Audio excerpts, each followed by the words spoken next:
Makatutok na ang mga magtutudlo sa pampublikong tulunghaan sa Gensan sa pagtudlo sa mga classroom.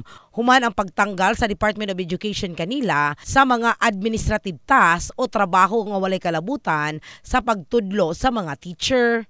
Para sa kuha man positive jud na siya na trabaho kay ang giingon teacher is mag-teach lang gid sa mga bata, walay other na works.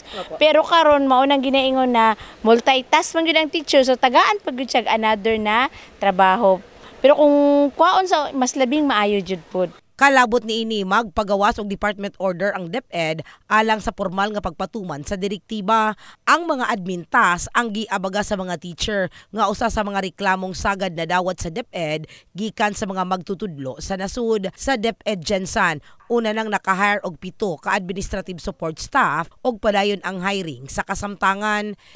Sa right now sa mga non-teaching in terms of eliminating mga ancillary functions sa teacher.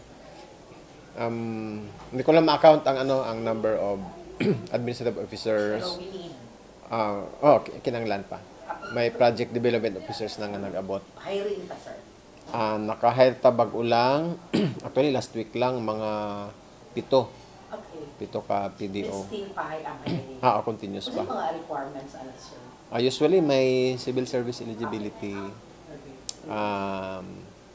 Kaya salary grade 11. Of course, may corresponding experience. Dungan sa hiring, nagbutang usab ang ahensya og dugang maintenance and other operating expenses kon MOOE aron makatabang sa mga tulunghaan sa gihimong hiring. Migula ang anunsyo pipila ka bulan, human ang anunsyo usab sa ahensya nga pakunhuran nila ang administrative loads sa mga magtutudlo. In the heart of changing lives. Kini sa Brigada Richal Gubalani sa Brigada News Gensan. Brigada News!